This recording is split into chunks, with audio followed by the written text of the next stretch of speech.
I'm Naomi, a 28-year-old banker. It's been 3 years since I married Tony, the second son of the well-known classic hotel in this area. So you're going to be a hotel manager, people tease me. But the hotel is managed by my in-laws. The eldest son and his wife are the successor owners and the front office managers.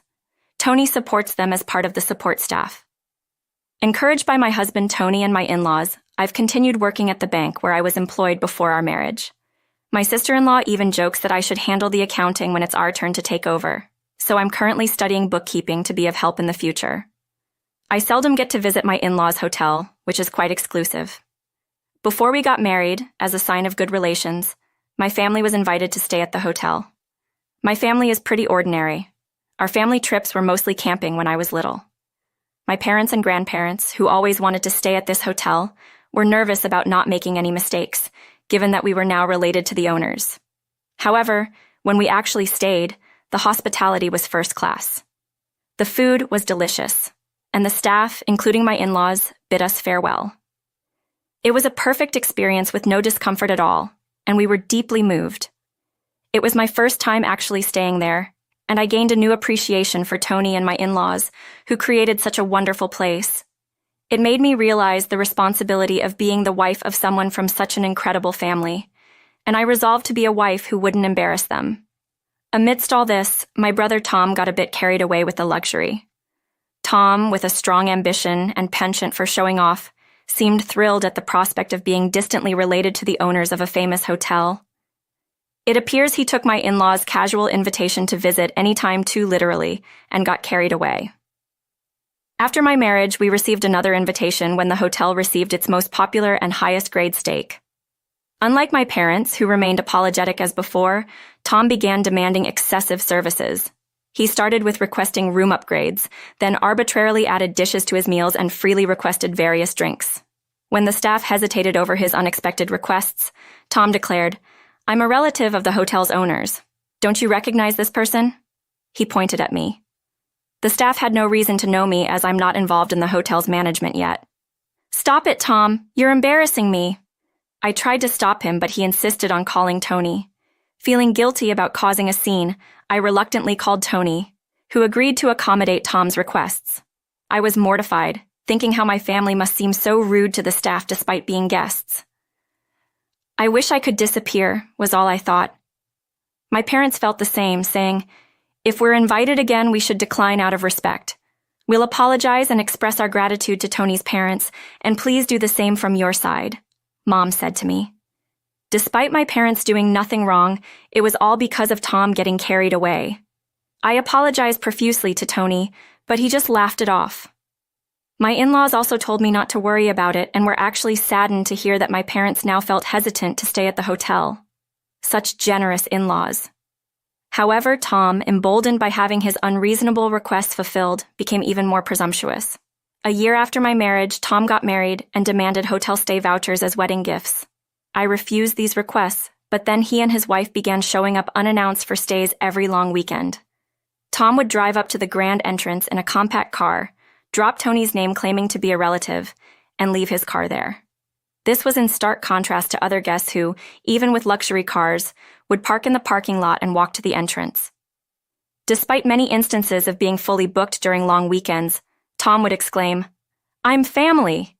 How could I not get a room? Is this hotel so poor that it can't accommodate important guests?" Tony and my in-laws would step in, finding him a room or an alternative. Furthermore, Tom insisted on having the spa reserved exclusively for him and his wife, arguing that they wanted to use it together. This was granted, even though it was during a time with fewer guests, just for his convenience. This led to complaints from other guests, leaving Tony scrambling to handle the situation. Tom would shamelessly enjoy meals, summon the chef to demand off-menu items with expensive ingredients, and get rowdy while drunk, ruining the tranquil atmosphere of the luxury hotel. Yet, I'm so grateful to Tony and my in-laws for dealing with Tom's antics every time. I often find out about his visits after the fact and in a panic call Tom, but he just brushes me off saying, "Don't sweat the small stuff. It's great that my sister married into such a good family." Such ridiculous demands are made, and he wouldn't listen to reason. Tom and his wife stayed during the busy holiday period and were quite noticeable due to their crude behavior. Despite the cold stares from others, they didn't tone down their actions, leading to negative feedback in surveys and website reviews. Particularly on the website, one bad review seemed to lead to more, which adversely affected the hotel's rating. Longtime regular customers started looking at us skeptically, wondering if we were favoring family, and began distancing themselves. Seeing Tony and my father-in-law William struggling with the situation made me feel guilty for not being able to stop Tom. When he calls asking for a reservation, it's easy to say no, but when they show up unannounced, we're stuck. During another holiday, Tom and his wife came again. Despite the lower ratings, it's still a well-known hotel, and during the holidays, it was as busy as ever, fully booked on that day with no vacancies available. We had no choice but to offer Tom and his wife one of the old rooms that we don't usually use. Unsatisfied, Tom shockingly wrote a review on the website, complaining that despite being a regular, he was made to stay in an old, dark, and dirty room that was not usually used. Came here looking forward to a relaxing stay, but the room was dusty and the worst. The service was bad, the food wasn't good either. It's all appearances. The hotel has grown arrogant due to its long-standing prestige, not valuing its customers, he wrote in a scathing review. I was shaking with anger. They had the audacity to show up without a reservation, didn't pay anything, and still had the nerve to complain like this. It was clear from the content of the review that Tom was the author, but we had no concrete evidence to prove it. However, on the night the review was posted, I received a message from Tom saying, "Look at that bad review, so stupid."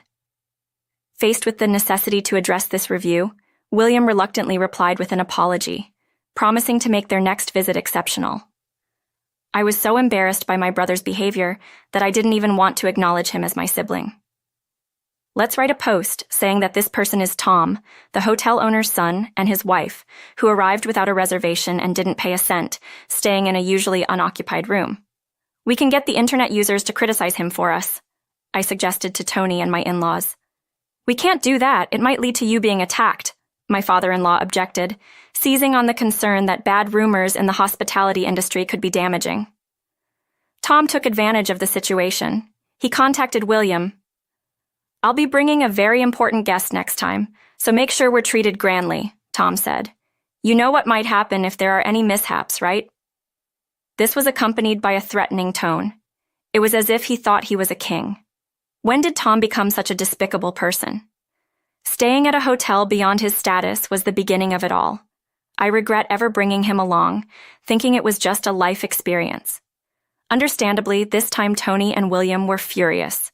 Employee dissatisfaction was reaching a breaking point, and they couldn't deal with Tom anymore. My parents and I apologized for all the trouble caused so far and assured them that he wouldn't be a nuisance anymore. We told them to do whatever was necessary if we couldn't stop Tom. My parents and I reached out to Tom. When we pressed him about his actions, he responded, "I just came because you said I could come anytime. Why are you mad? Offering family services is normal." He refused to listen to our concerns. "Even my mother-in-law and sister-in-law's relatives stay at regular rates," I explained. Tom's obliviousness to his wrongdoing was exasperating. Ignoring our advice, my brother and his wife brought the president of a client company to the hotel, apparently intending to entertain them. Such audacity. The president was accompanied by their spouse and daughter's family. Tom was overjoyed, thinking he could impress the president. He thought the president might like him and thus lead to securing a contract. I was secretly observing as Tony had asked, but felt like grabbing Tom by the collar and throwing him out right then. Tony and William prepared for the day, promptly escorted the president's family to a nice room, and Tom, guided by Tony, then demanded, "Not just for us. Make this stay free for our guests too, okay? This is a business entertainment. If I can impress the president here, my performance at work will improve. You understand, right? I'm counting on you. You know what will happen if anything goes wrong, right?" He even added a veiled threat. The Tom I knew was ambitious but normal. When did he become someone who resorts to threats? I even thought of getting the police involved, but Tony and William reassured, "Naomi, it's not your fault. Don't worry, just act normally." So relying on his assurance, we decided to observe how things would unfold. Then came dinner time. Tom acted as if it was his own hotel.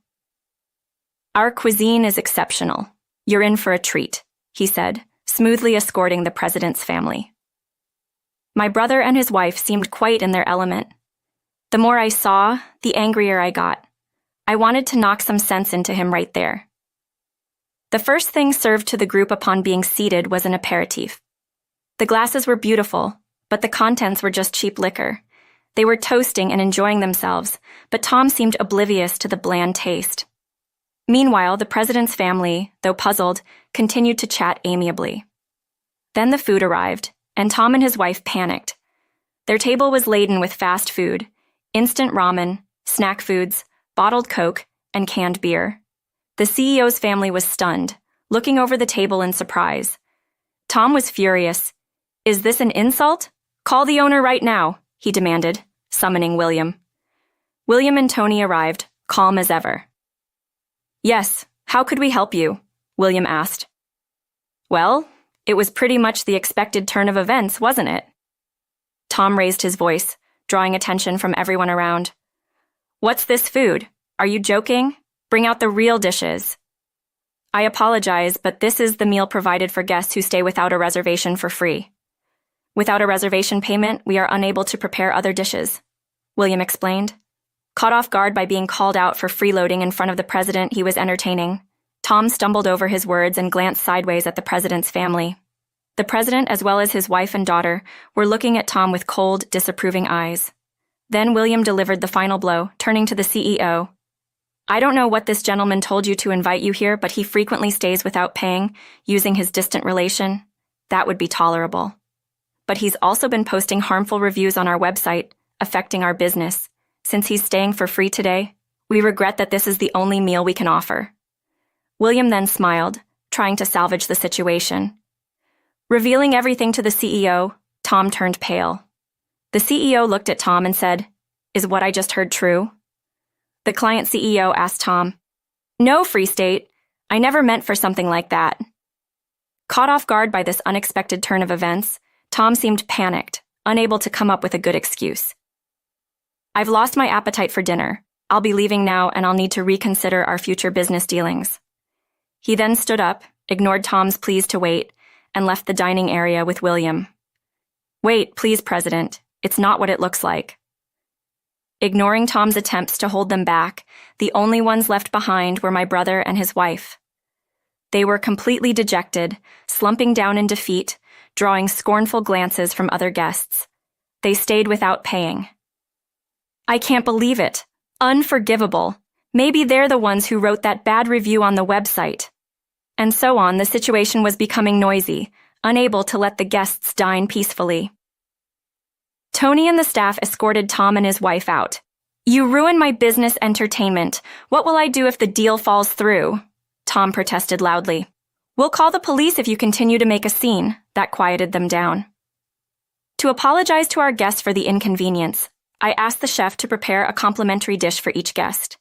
It was unfortunate that they had to experience this unpleasantness during their otherwise lovely trip. In the end, the angry corporate president packed up and left. Upon hearing this, Tom also left the hotel. They couldn't do anything since they were threatened with police involvement.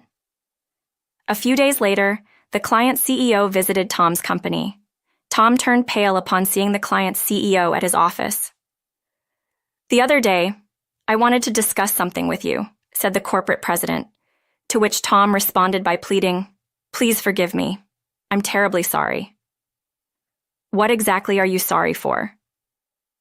"I intended to entertain, but it all turned into a mess." "Damn it. I told him to treat us right." "You're missing the point. Don't you realize you're fundamentally mistaken?" "Oh, what? You took advantage of your sister becoming the hotel owner's son's wife and used the hotel like it was your hotel. Just because you're a distant relative, that doesn't mean you can stay at that nice hotel for free and do whatever you like. That cannot be forgiven. And plus, inviting me there and trying to entertain me there, the owner told me that you even threatened them to treat us nicely. I can't trust a company with such employees. I came today to cancel all our future contracts." Tom's superiors, hearing this, were in a state of shock. Wait, please, is this true? They asked. Every word is true. I've been acquainted with the hotel for a long time. He confided in me about a troublesome relative who was taking advantage of his family's hotel. I didn't know it was one of your employees until I was invited for this entertainment. I witnessed everything at the hotel, and it was appalling. We're very sorry. We will remove him from his current role. Please reconsider the business relationship, I announced to them. The CEO had been observing Tom's behavior at the hotel with me, seeing how he threatened Tony and everything else. Of course, they were fully aware of all the previous actions as William had been consulting with them. It's natural that they would reconsider the business relationship given the circumstances.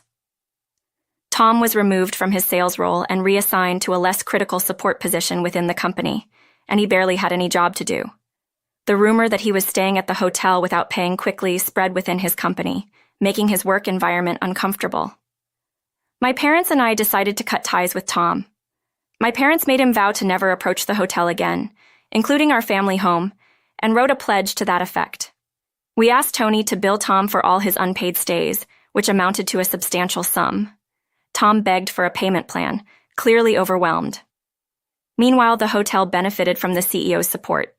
He's quite famous and praised our hotel in an interview, calling it a wonderful place.